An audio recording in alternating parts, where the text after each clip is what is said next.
ওরে মুখ পুরি লক্ষ্মী ছাড়ি রূপী মেয়ে আমার, তুই না মেঘায় চুরি করে খেতিস? না, আমার স্মৃতি ভাই জাদু জানে বলতে হবে। শুধু বোবার মুখে বুলি ফোটায়নি, অন্তর থেকে কালি ঝুলি সব টেনে বার করে দিয়েছে।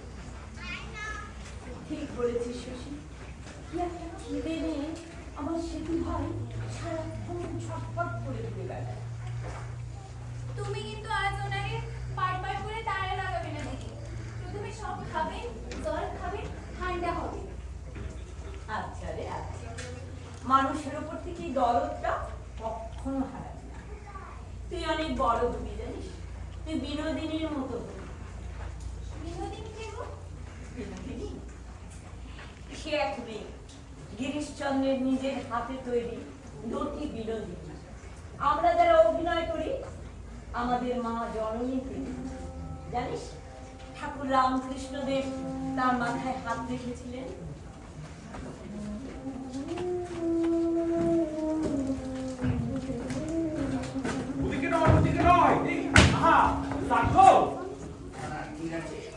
শোনো, তোমায় যা বললাম বাবু, কেউ যেন ঘুরাট করে জানতে না পারে যে আমি এখানে এসেছি। আপনার মতো লোক রাত দুপুরে বাগান বানিয়ে এসেছে, আমি বুঝি রে। আপনি তাহলে জানান, আমি শরৎ শশীকে রেখে আসছি। শরৎ শশী? না না, মনোরমা। হ্যাঁ, এই দিদি ভাই। হ্যাঁ, নটি মনোরমা। সে তো বুড়ি।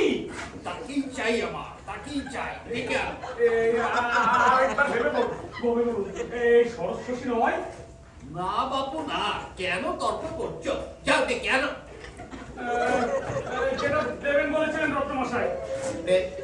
ওরা তর্কটা বারবার ভুল করছো। আগে আমি তর্ক করতে ভালোবাসি না বলে একদিন না মাথা খাই। শশী, শশী, শশী, ও শশী, ওনার স্মৃতি ভাই এসছে জানিস। দিদি ভাই। ঘর এখানে মানা করেছিলাম না। আমি তোরা এসেছি বাবুকে পথ দেখিয়ে আনতে হলো তাই। দিদি ভাই, কি বলবো তোমায়, এই কত বড় মানুষ তোমার ঘরের দরজায়। পিতা চণ্ডী সব কণ্ঠস্থ, বেদ বেদান্ত তটস্থ, এই জ্ঞানের পাহাড়। পাঁচ ক্ষীরের মাথা জমিদার, জমিদারের মাথা পাত্র। এই জমিদারের মাথাটায় ওঠে না বসে। এই ওনাকে ফেরাটা কিন্তু ভালো ভালো বলে দিচ্ছি দিদি ভাই। শয়তান, কেন এনেছিস তাকে? তুই কি আমাকে পাগল করে দিবি? তুই কি মেয়েটাকে কিছুতেই ছাড়বি না? মেয়ে? আরে না না, ইনি তোমার শরৎ শশী সে বাবু নয়, ইনি আরেকজন। ইনি এসেছেন তোমার চাই, তোমাকেই চাই। কোনোদিন যা করলেন আদি চুল পাকিয়ে। আমি মানা করছি, আরে বারবার মানা করেছি, আরে কিছুতেই শুনবে না বড়টা। কি আর করবে, এই রিপোর্ট জায়গা। চলো তুমি একটু ওদের কথা বলবে। এসো এসো।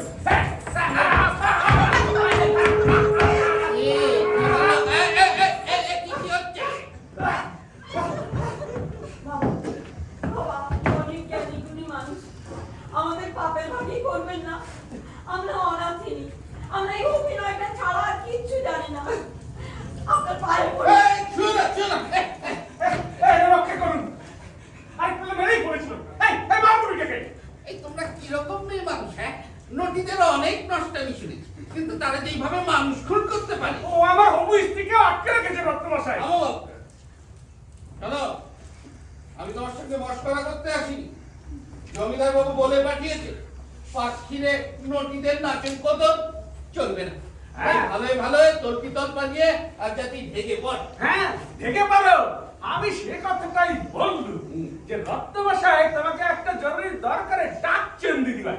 বলে কিনা এমনি কুচি করে তো রক্তের, হ্যাঁ, আর অমনি গলা থাকছে করলো। এই এত বড় স্পর্ধা তোমাদের হয় কোত্থেকে?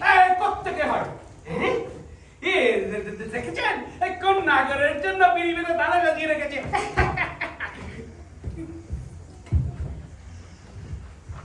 কাঠে নৌকা বাঁধা আছে, আর জাতি ভালো ভালো বিদায় হোক। ভালো না হলে ওই পাইপ থেকে ঠেঙিয়ে বার করুন। ওই কোতোয়ালি থানায় পুরো এখন থেকে বুড়িটাকে। কি হলো, যাবে কি যাবে না?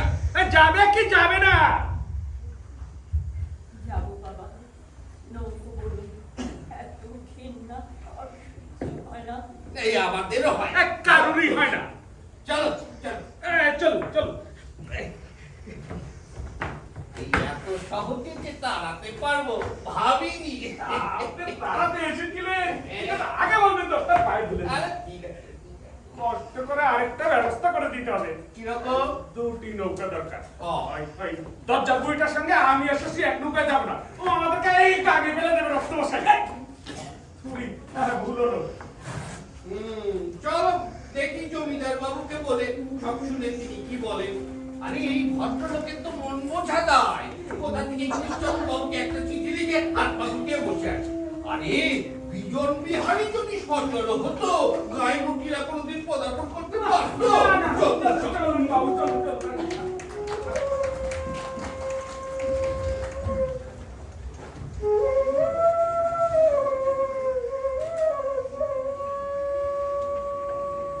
সবজি খেয়ে গেল দিদি।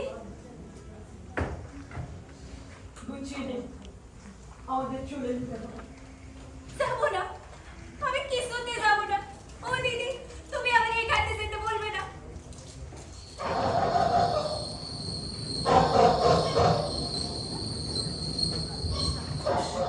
বড্ড দেরি হয়ে গেল না? আসলে ওই পথে দুটো কুকুর এমন পেছন পেছন ঘেউ ঘেউ শুরু করে দিল। আর পথ সেই অনেকটা, সেই কপোতাক্ষর ওপার থেকে জল কাদা ডিঙিয়ে আসা। জাগে জাগে সমানো শোনা করে শশী, শোনো, আজকে তোমার ওই ওই শেষ সিনটা ধরবো। হ্যাঁ, ওই ওই সাহেবের বাড়ি থেকে তুমি ফিরে এসে নিজের বিছানায় শুয়ে আছো। সাহেবের অত্যাচারে তোমার শরীর ভেঙে পড়ছে, যন্ত্রণা, একটা প্রবল যন্ত্রণা। বিছানায় শুয়ে তুমি আছড়ে পিছড়ে কাঁদছো। আরে বাপ, এটা দারুণ! চট করে কান্নাটা শেষে গেল। দেখছো দিদি, এ তো পাক অভিনেত্রী হয়ে গেছে, একেবারে সত্যিকারের কান্না। শুধু সত্যিকারের কান্না সত্যি ভাই। আমরা চলে যাচ্ছি। চলে যাচ্ছ? কোথায় চলে যাচ্ছ? আমি যাবো আমার জায়গায়, ওর কোথায় যাবে আমি জানি না। তুমি যেখানে নিয়ে যাবে সেখানে যাবে। আমি কিছুতে যাবো না। আমি এখানে গলায় দড়িতে বলবো, এখানে আমার কেউ সরাতে পারবে না। আরে আরে ব্যাপারটা কি বলতো? জমিদার বাবু আমাদের তাড়িয়ে দিচ্ছেন। তথরত্ন মশাই এসে বলে গেছেন ঘাটে নৌকো বাঁধা আছে, আর নামে চলে যাওয়া। সে কি? তোমরা কি বলছো কি এসব? তোমরা চলে যাবে? তাহলে তাহলে এই কদিনে এত রাত জেগে যা সমস্ত করলাম, সে সমস্ত কি হবে? আমার যে কি হবে? আপনি যাবেন সেখানে, সব থেকে ভুলে যাবো। আমার যদি রাখতে না পারেন, আমাকে খারাপ বললে কেন?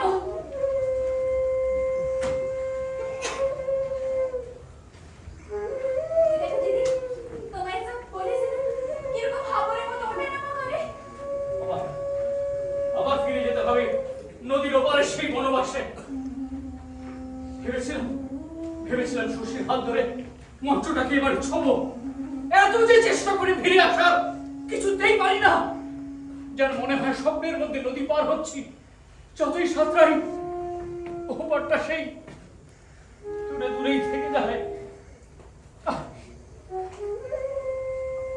আচ্ছা আচ্ছা, ইন্দ্র কি বলছে? ইন্দ্র কি বলবে? মানে মানে তোমরা যে চলে যাচ্ছ সে সেটা জানে তো? জানি না তো। আরে তাহলে যাচ্ছ কি করে? আচ্ছা, যে তোমাদেরকে ডেকে এনেছে তাকে না বলে এভাবে রাতারাতি পালাচ্ছ, অপচেষ্টা কিরকম লড়বে একবার ভাবছো না? কেউ কি বিশ্বাস করে এরপরে তোমাদেরকে আর অভিনয় নেবে? আমার মনে হয় বোধহয় ইন্দ্র ভাই জানে। বোধ হয় নয়, জানে না। আমি বলছি জানে না। এই সমস্ত এই বিজন বিহারী আর গল্পরত্নের কারসাজি। শোনো, আমি বলছি তোমরা যাবে না। যে যাই বলুক তোমরা কিছুতেই যাবে না। কি বলছো সিদ্ধি ভাই? জমিদারের মাটিতে দাঁড়িয়ে তার সঙ্গে বিবাদ করবো, এও কি কখনো সম্ভব? আরে দাঁড়াতে হবে। এভাবে তো সমস্ত কিছু ভেঙে যেতে পারে না। একবার শরৎ শশীর কথাটা ভাবছো না মনোরমাবতী? আমার কথাটা, আমরা যে দুজনে থিয়েটারকে আশ্রয় করে বাঁচতে চাইছি, ওই কথায় তোমাকে নিয়ে যেতে আসছি। শোনো, যে যাই বলুক আমি বলছি তুমি যাবে না। কোথাও যাবে শরৎ শশী, তুমি আমার সাথে এসো। এসো এসো আমার সাথে এসো।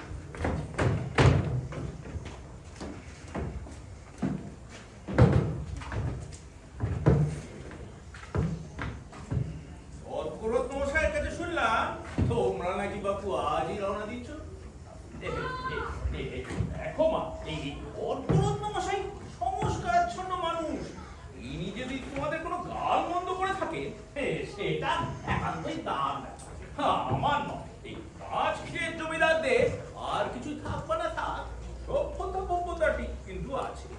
আমি কিন্তু তোমাদের তাড়াচ্ছি নেই। হ্যাঁ, এই বিয়ে তোমরা যদি স্বেচ্ছায় চলে যেতে চাও সেক্ষেত্রে বাধাও দেব না। হ্যাঁ বাবু, আমরা নিজেরাই চলে যাচ্ছি। ভেবে বলছো? হ্যাঁ, বেশ, তাহলে আজই তোমাদের এই যাত্রার ব্যবস্থা করে দিচ্ছি, আর সেই সঙ্গে কিছু নগদ টাকাও দিচ্ছি। এই তোমাদের এখানে যে রোজগারটি হলো না, আর 4 গুণ। তবে আবার স্মরণ করে দিচ্ছি, আমি কিন্তু তোমাদের তাড়াচ্ছি না।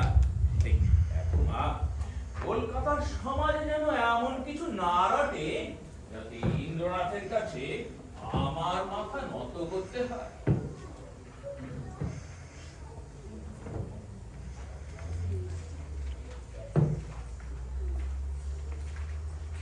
কে কে তুমি? আমাকে চিনতে পারছেন না বিজন বিহারী বাবু? পেরেছি। এখানে কি মতলবে? আমি এই রোজ রাতে এদের নাটক করা শেখাতে আসি। তুমি যাও যাও, তৈরি হয়ে নাও।